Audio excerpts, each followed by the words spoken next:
누가복음 15장 11절에서 24절 말씀.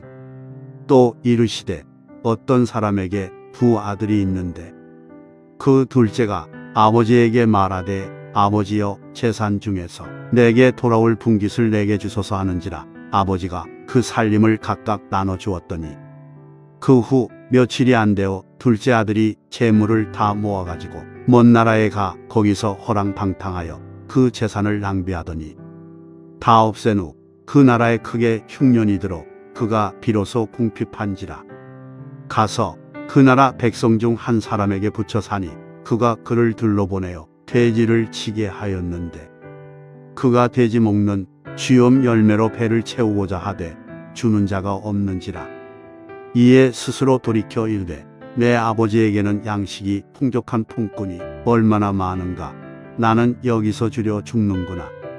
내가 일어나 아버지께 가서 이르기를 아버지 내가 하늘과 아버지께 죄를 지었사오니 지금부터는 아버지의 아들이라 일컬음을 감당하지 못하겠나이다. 나를 품꾼의 하나로 보소서 하리라 하고 이에 일어나서 아버지께로 돌아가니라. 아직도 거리가 먼데 아버지가 그를 보고 측은히 여겨 달려가 목을 안고 입을 맞추니 아들이 이르되 아버지 내가 하늘과 아버지께 죄를 지었사오니 지금부터는 아버지의 아들이라 일컬음을 감당하지 못하겠나이다 하나 아버지는 종들에게 이르되 제일 좋은 옷을 내어다가 입히고 손에 가락지를 끼우고 발에 신을 신기라. 그리고 살찐 송아지를 끌어다가 잡으라. 우리가 먹고 즐기자. 이 내 아들은 죽었다가 다시 살아났으며 내가 잃었다가 다시 얻었노라 하니 그들이 즐거워하더라. 아멘. 보신 영상은 2013년도 제작되어 발표된 로스트 앤 본이라고 하는 영화입니다. 이 영화는 방금 보셨듯이 복서 출신 알리라는 아버지와 또 5살짜리 아들인 샘과 사이에서 일어나는 그런 부자지간에 관한 그런 사랑을 그리고 있습니다. 어느 추운 겨울날 아들과 함께 강가에 갔다가 아들 샘이 얼어붙은 강물 속에 빠지자 아버지는 뼈가 으스러지도록 맨주먹으로 두꺼운 얼음을 깨고 마침내 아들을 구해냅니다. 자신의 뼈가 으스러지기까지 자식을 사랑하는 아버지의 마음. 그래서 영화 제목을 Lost and Found이라고 정한 듯 싶습니다. 사랑하는 우리 소명교회 성도 여러분, 우리는 이 얼음 속에서 죽어가던 아들을 구해내는 그런 아버지의 모습에서 나를 향하신 하나님 아버지의 사랑을 깨닫게 하십니다. 내가 죄의 사슬에 묶여 고통하며 지옥으로 떨어져 갈 때 하나님은 얼마나 마음이 아프셨을까? 그 하나님의 마음이 오늘 우리가 읽은 바로 본문 속에 그대로 녹아져 있습니다. 오늘 본문의 말씀은 탕자의 비유라고 알려져 있습니다마는 그러나 사실은 우리가 알고 있는 것처럼 기다리는 아버지의 사랑이라고 말하는 것이 본문의 의도라고 할 수 있겠습니다. 본문의 내용은 이렇습니다. 어떤 사람에게 두 아들이 있었어요. 그런데 둘째 아들이 탕자로 불리우는 이 아들이 아버지를 졸라서 자기 몫으로 예정된 재산을 미리 상속받고 그것을 들고 먼 나라로 떠났다고 했습니다. 불효막심한 자식이지요. 그는 돈을 갖고 집을 났을 때 야, 이제는 해방이다 생각하며 아무도 간섭받지 않는 곳에서 이 돈을 마음껏 쓰면서 멋지게 살아보리라. 무지갯빛 꿈을 꾸며 세상 속으로 달려가 버립니다. 그러나 그는 자신의 행동이 얼마나 어리석고 미련한 것이었는지 깨닫는 데는 그렇게 오래 걸리지 않았습니다. 허랑방탕한 생활에 어느덧 지갑은 빈지갑이 되고 그 좋다던 친구들도 다 떠나가 버렸습니다. 그는 결국 종살이를 시작했지만 이마저도 심한 흉년으로 여의치 않게 되자 돼지 먹이통에서 돼지가 먹는 그 쥐엄나무 열매를 건져 먹어야 하는 그런 비참한 인생으로 전락해버리고 말았습니다. 이런 자신의 모습을 보면서 뼈저리게 후회하며 이런 말을 합니다. 내 아버지 집에는 품꾼조차도 먹을 양식이 풍족할진데 나는 여기에서 주려 죽는구나. 허나 내 무슨 면목으로 돌아갈까? 하지만 내가 돌아가 품꾼으로 받아달라 하면 불쌍히 여겨 측은히 여겨 나를 품꾼으로는 받아주시지 않겠는가 생각하고 결심하지요. 집으로 돌아가리라. 그런데 사랑하는 성도 여러분, 이런 아들의 모습을 통해 예수님 우리에게 주시는 아주 중요한 메시지가 있습니다. 이 아들의 모습이 하나님을 떠난 인생의 모습이라고 하는 것입니다. 하나님을 떠나 살면 봄날 것 같고 자유로울 것 같지만 결코 그렇지 않다는 거예요. 아들의 모습을 보라는 것이지요. 이는 오늘 본문의 말씀을 통해 주시는 첫 번째 교훈입니다. 한편 집에서 아버지는 변함없는 사랑으로 집 나간 아들을 기다리고 있습니다. 아버지는 아들이 돌아오면 용서하겠다고 하는 것이 아니라 이미 용서해 놓고 아들을 기다리고 있습니다.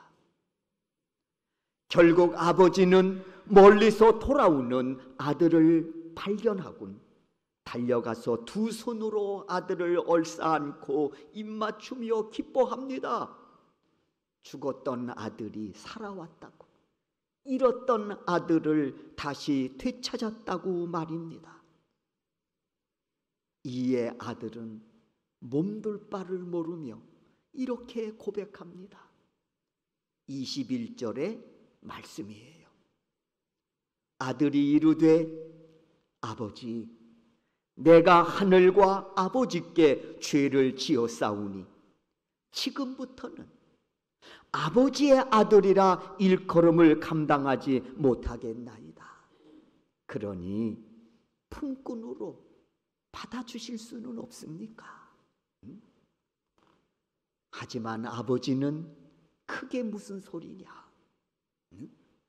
아들이 어찌 품꾼이 될 수 있겠느냐 하면서 돌아온 아들을 위해 종에게 이렇게 명합니다. 크게 22절입니다. 우리 다 같이 한번 22절 말씀을 읽도록 하겠습니다. 읽습니다. 아버지는 종들에게 이르되 제일 좋은 옷을 내어다가 입히고 손에 가락지를 끼우고 발에 신을 신기라. 그렇습니다. 돌아온 아들을 위해 아버지는 종에게 명합니다. 좋은 옷을 내어다가 입히라. 그리고 준비한 가락지를 아들의 손에 끼워줘라. 그리고 저 좀 더러운 저 신발 좀 벗겨버리고 그리고 새로운 신발을 내 아들에게 좀 신겨라.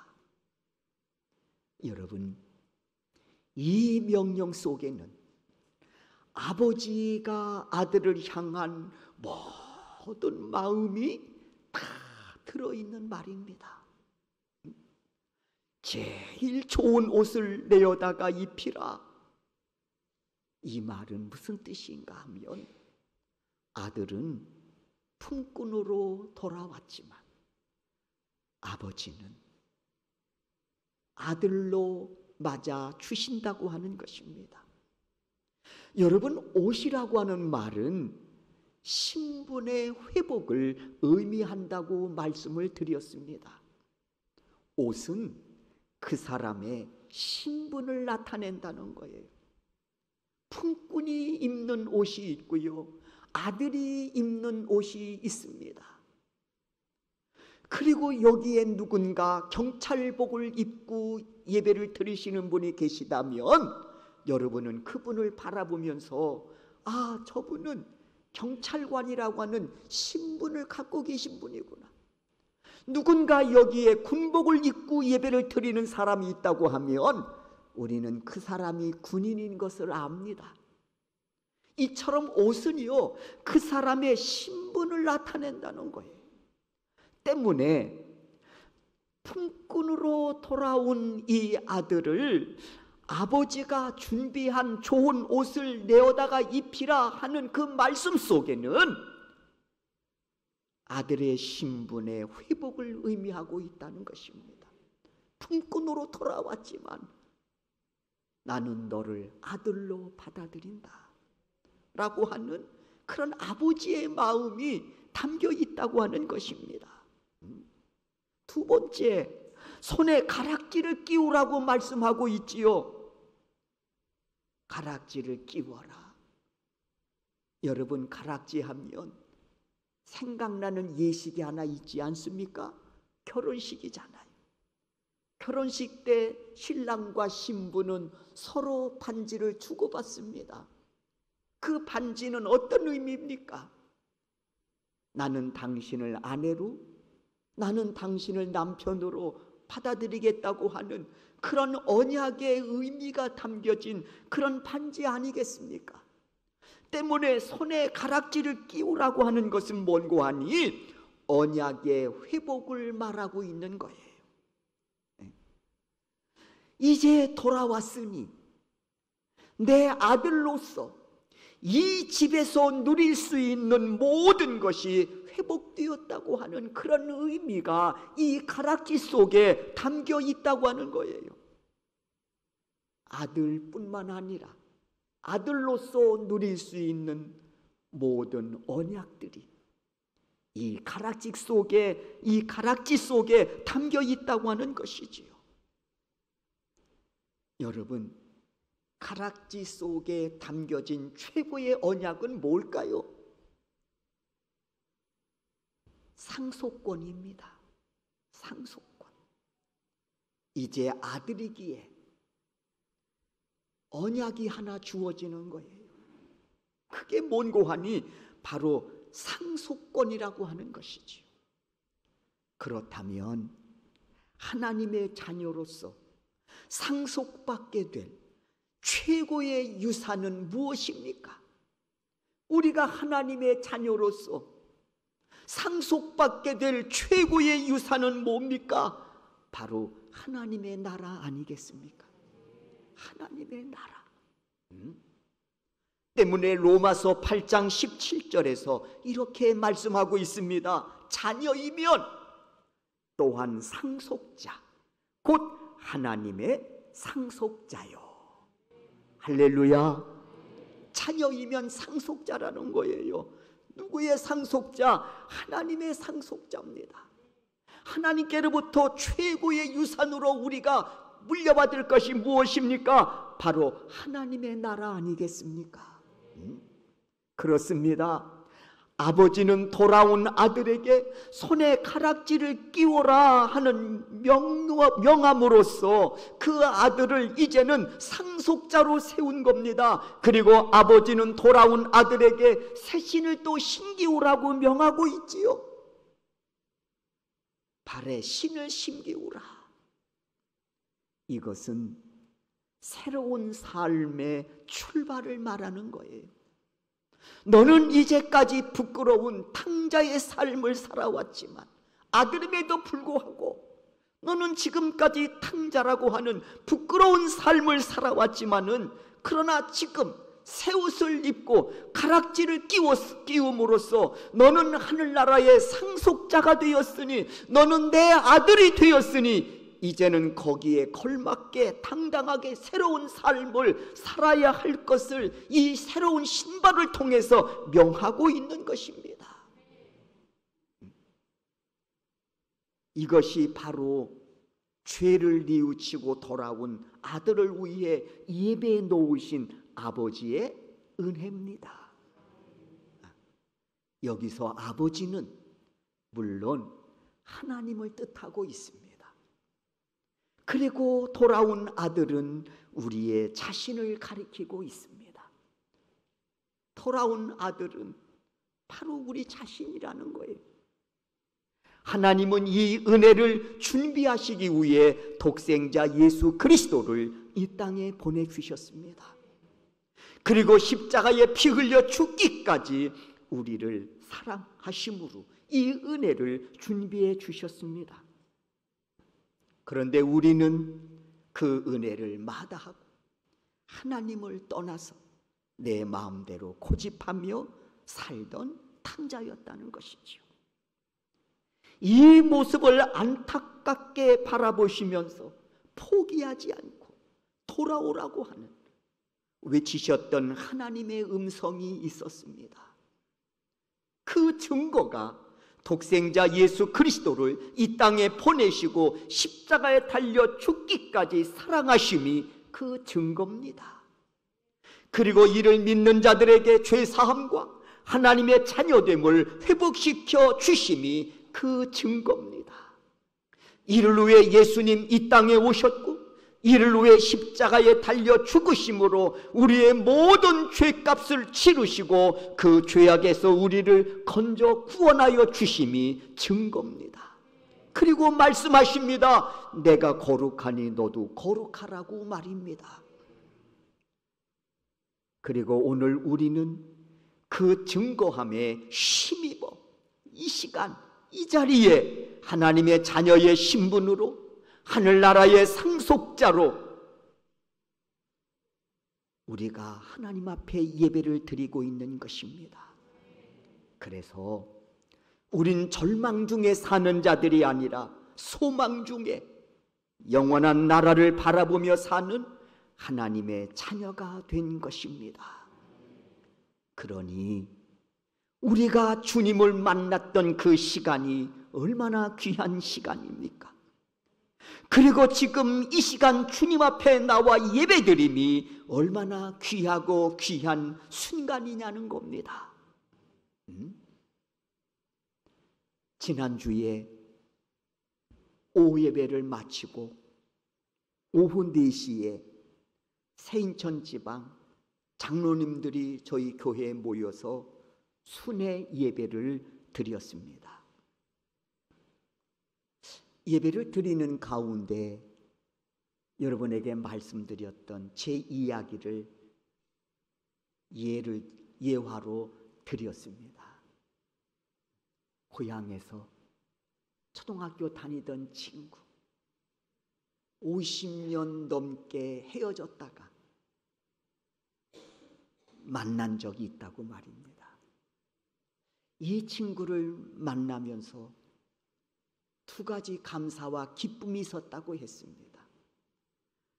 하나, 고마운 것이 50년 넘게 헤어졌다가 만났음에도 불구하고 제 이름을 기억해 주었다는 것이 너무 고마웠다고 했습니다. 이야기를 나누다가 그러면 네가 확인하냐? 그러는데 제 마음에 아주 감동이 됐습니다.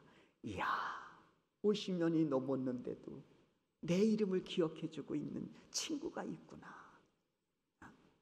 그러면서 그 친구가 하는 이야기가 우리 동창 녀석 중에 목사가 되었다는 친구가 있는데 바로 그 녀석이 박인하고 한 번 좀 내가 만나봐야 될 텐데 그런 와중에 저를 만나게 된 거예요. 그러면서 그 친구 고백이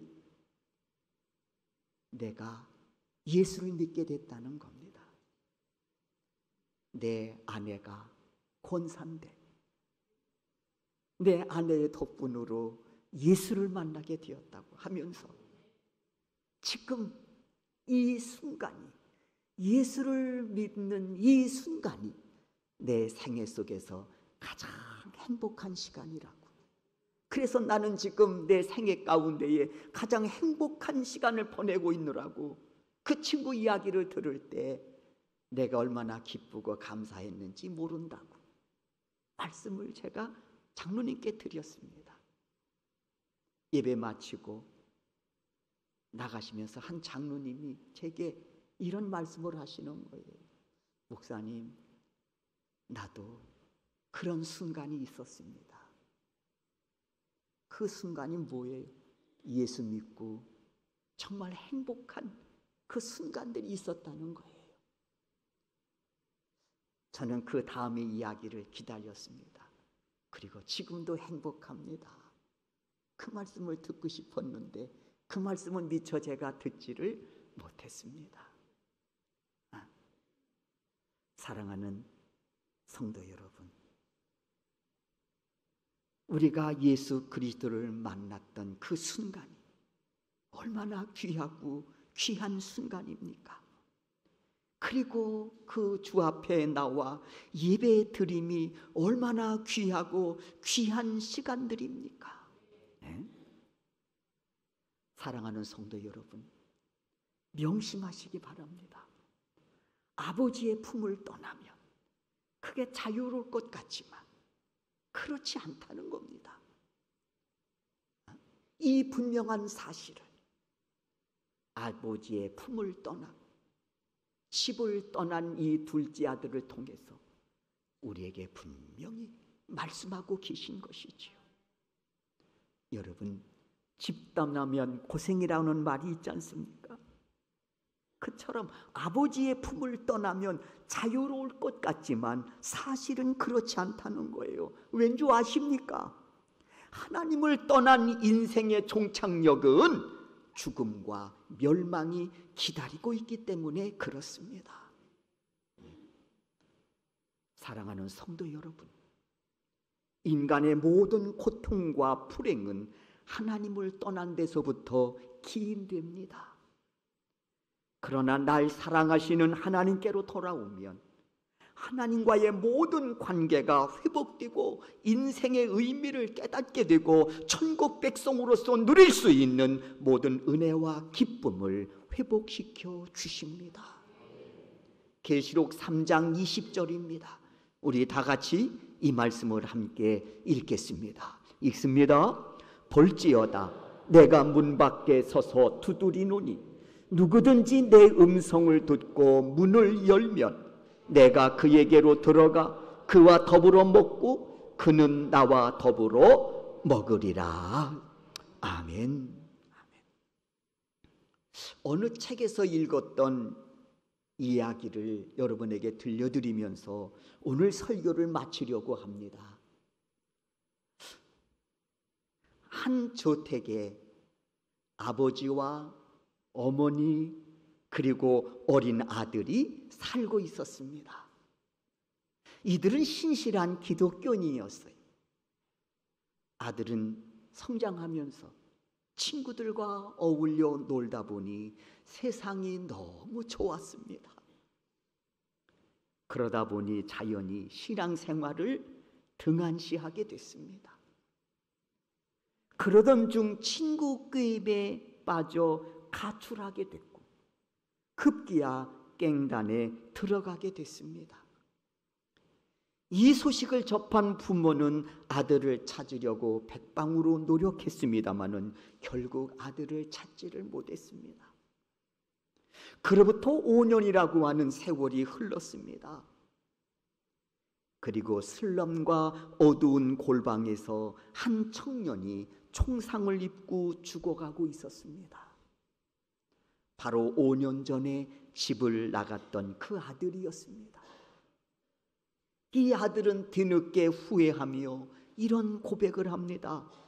나는 마귀 꾀임에 빠져 나쁜 친구들을 사귀었고 우리 집의 그 좋은 환경과 부모님의 사랑을 버리고 여기서 나는 이렇게 죽는구나.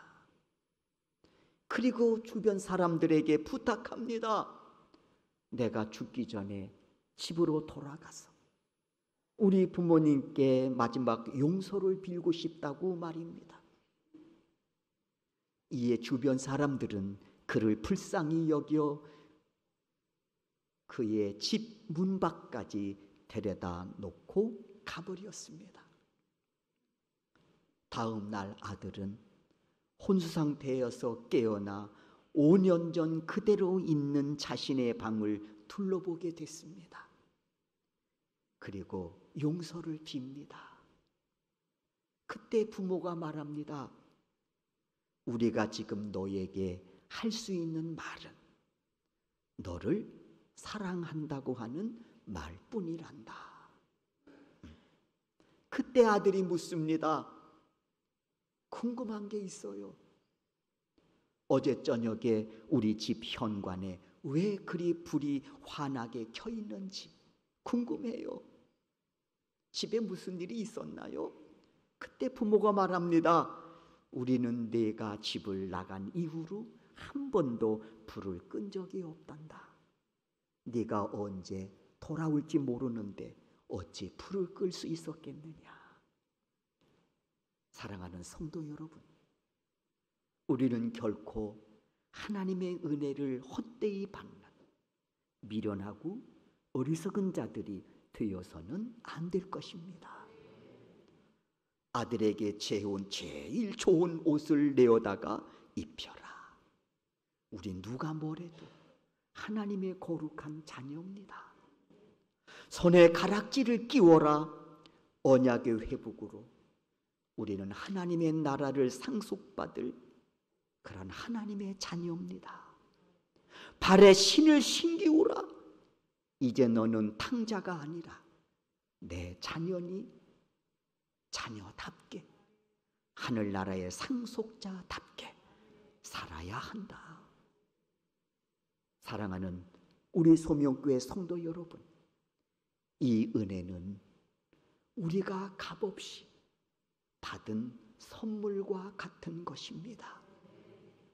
그러나 예수님은 이 은혜를 마련하시기 위해 십자가에 달려 죽기까지 사랑하심으로 이 귀한 은혜를 준비하시고 우리에게 선물로 주셨습니다. 그러니 이 은혜를 헛되이 받지 않기를 주의 이름으로 축원합니다. 내 인생의 가장 소중한 은혜로 간직하고 끝까지 이 은혜 믿음으로 붙잡고 살아가실 수 있는, 그래서 언젠가 우리 삶을 결산할 때 이 믿음으로 하나님 앞에 내 인생을 결산할 수 있는 그런 우리 소명교회 성도 여러분들이 되실 수 있기를 주의 이름으로 축원합니다.